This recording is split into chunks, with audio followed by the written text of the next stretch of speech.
نه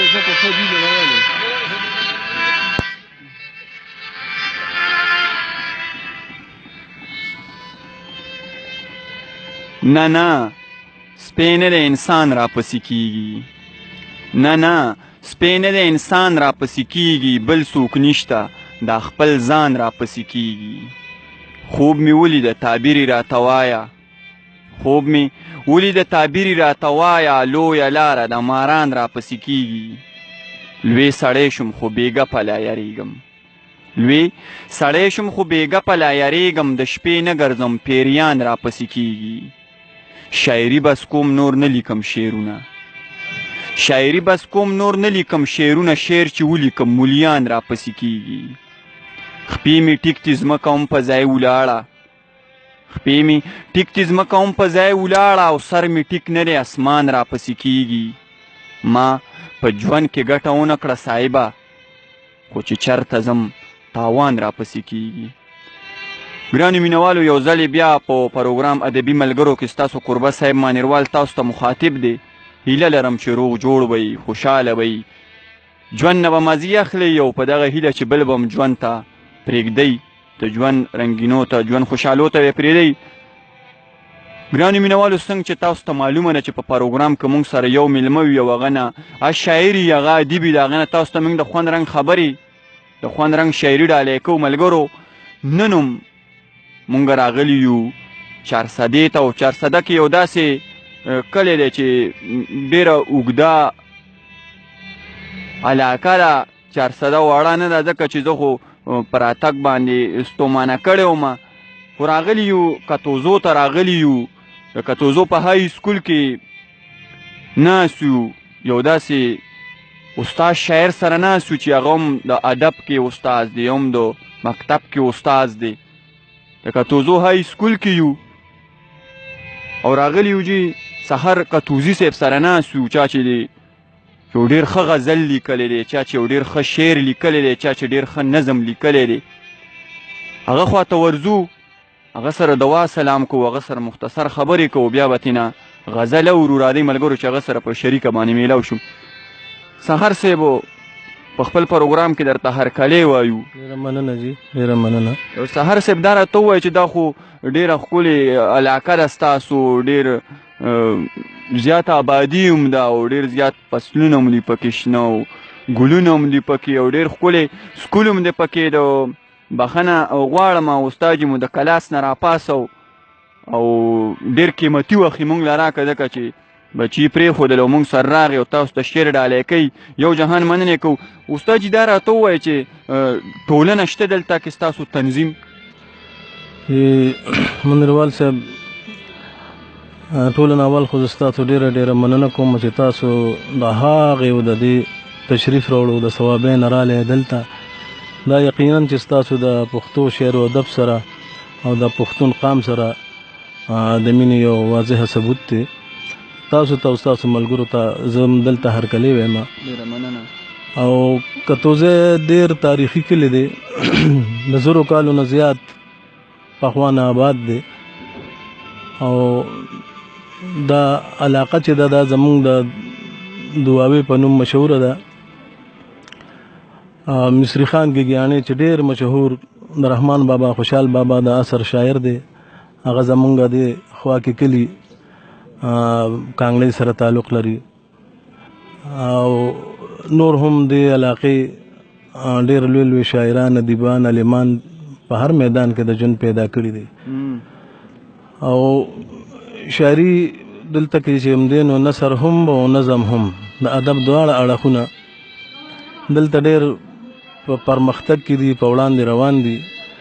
دلته زمونږ په خپل کلي کې هم ټولنه ده چې دا جوړېده، نو زمونږ ادبي ملګري شاعران چې وو هغې دا زما نوم سره منسوب کړی ده. ما اگر چې ډېر دغه وکړو، انکار وکړو چې زما ادبي قد کار دومره نه دی چې زما په نوم د یو ټولنه جوړه کړي شي، خو هغې خپله وکړه او سحر ادبي پښتو ټولنه کتوزی دا یې جوړه کړه. او د هغې په میاشت کې 2 غونډې کېږي، یوه جمعهي یوه نی. اول به دلته مونږ سکول کې کوله، یو جمعه به وه، یو به 9 مازدیګر کې. بیا چې دی نو یو ملګري په اصرار باندې بیا موږ هغه یو حجرې ته منتقل کړه. زمونږ افتخار فخر صاحب زمونږ جنرال سیکرټري دی، اوس د هغوی په ځای کې کوو. تنقیدي نشست پکې هم کېږي او مشاعره پکې هم کېږي. د دې نه علاوه د ټول تحصیل شب قدر یعنې د دواوي علاقې په سطح باندې زمونږ دواوه پښتو ادبي ټولنه ده، د هغې صدارت هم یو کال شو ماته حواله شوې دی چې دا په 1980 کې جوړه شوې ده او د هغې افتتاح چې وه نو دا حمزه بابا کړې وه 1980 کې. دا سحر صاحبو خپلو مینوالو ته په ګرمه کې یو غزل هم ډالۍ که چې خوندونه ترېنه واخلي، غزل را سره شریک که. ښه جی، ډېره مننه. هسې خو غزلې زیاتې دي، خو زه به د مینوالو د مزاج مطابق یو غزل ویم ډېر زوړ چې په زړګي مې راورېږي سترګې ستا، په زړګي مې راورېږي سترګې ستا، بې اختیاره را یادېږي سترګې ستا، چې واعظ کله د حورو سترګې ستایي، ما ته مخکې مخکې کېږي سترګې ستا، حافظه که مې تاله شي په سوچونو، رانه څنګه بهېرېږي سترګې ستا، او د پتنګ په شان پې ځکه قربانېږم، د ډیوې په شان بلیږي سترګې ستا، ساعت مخکې تې زما سترګې شپټې، کم ساعت له چې پټېږي سترګې ستا. او آخري شعر دی چې د الله د نعمتونو ویش چې کېږي، د سحر دې ورسېږي سترګې ستا. ډېر ښه ډېر ښه سحر صاحب. دغه شان د سترګو پورې برته ځم یو شعر وومه چې پټې پټې سترګې رپوي یاران، پټې پټې سترګې رپوي یاران، خدای خبر چې بیا به څه کوي یاران. حال مې د زړګي ورته بیان کړلو، حال مې د زړګي ورته بیان کړلو، اوس چې ترېنه هر څه جوړوي یاران.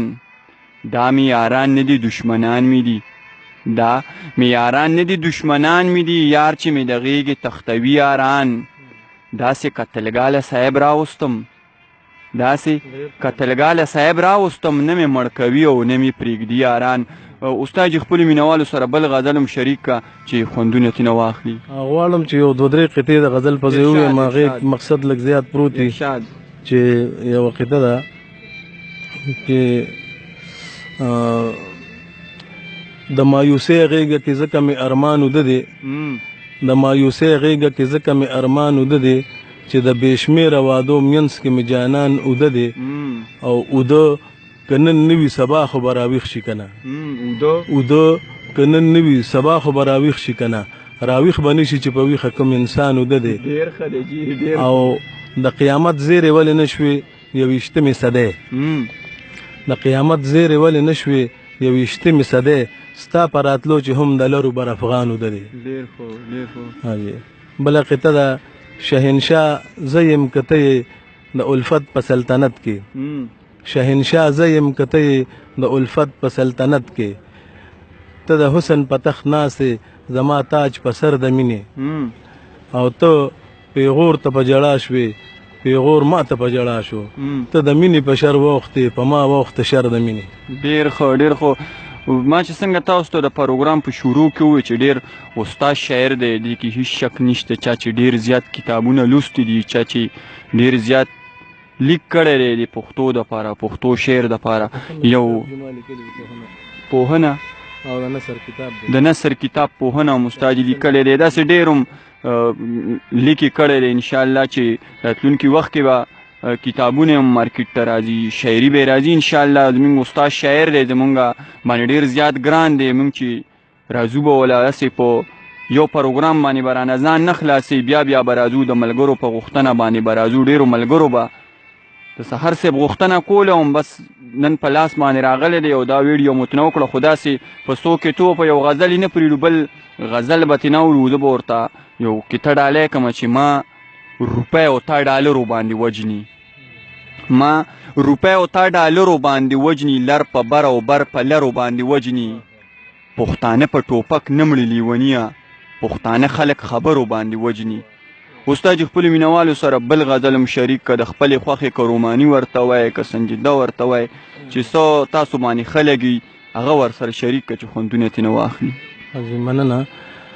غزل دی چې کله چې هم تا د بڼو په غشو ښکار کړی دی، کله چې هم تا د بڼو په غشو ښکار کړی دی، هر څه نه مخکې دې زما په زړه ګزار کړی دی، چې ستا یادونو لیونو غېږ کې اخیستی یمه، په بیابان مې هم ګمان د مرغزار کړی دی، او نه زما مینه داسې وه نه ستا ښایست داسې و، د زړه غندلې ما و تا ته چې ازار کړی دی، چې د فولادو زنځیرونو به هم کړی نه و، هغه کار تا د تورو زلفو په یو تار کړی دی، او ما نه تپوس مه کوه چې څو لرې داغونه په زړه، تا سره چا د ګلو لختې دغه شمار کړی دی، او چې د فولادو زنځیرونو به هم کړی نه و، هغه کار تا د تورو زلفو په یو تار کړی دی، او نور زه په کومو ټکو وکړم اظهار د مینې، تا که ازار کړی دی ما آواز د زار کړی دی، ما چې ستا قد ولیدو بیا مې ستا رخسار ولیده، زړه کې مې وی که د چینار بوټي انار کړی دی. او شعر دی چې چا که خبره د شراب که د ګلاب کړی ده، ما ورته ذکر ستا د شونډو او رخسار کړی دی، او د غصې د مخ د سپینو سره ګډ چې د کړل سره د غصې، د مخ د سپینو سره ګډ چې د کړل سره د غصې، دا د څه ښکلی امتزاج د نور او نار کړی دی.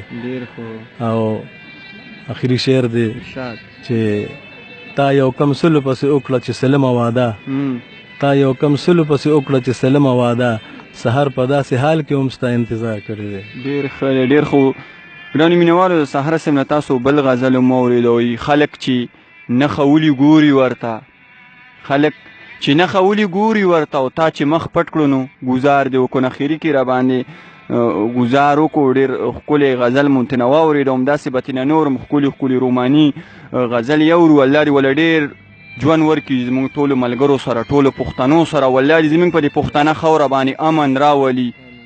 زمونږ پښتنه خاوره داسې ده چې زمونږ هېڅ چېرته هم ضرورت نشته، په هر څه باندې شته یو، هر څومره سره دي، خو که اغیارو زمونږ نه لاس وباسل او مونږ یې د خپل ژوند ته پرېښودي نو همداسې به کېږي.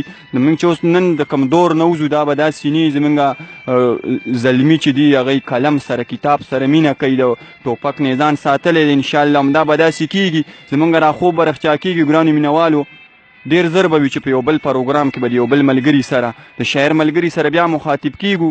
که ساګانو بې وفایي ونه کړه او مرګي پرېښودي نو در هغه دمه پورې، در هغه ساعته پورې خپل قربه صاحب مانیروال له ورکړي اجازت، چېرته چې مې ښاد او آباد اوسئ. د لوی الله په امان.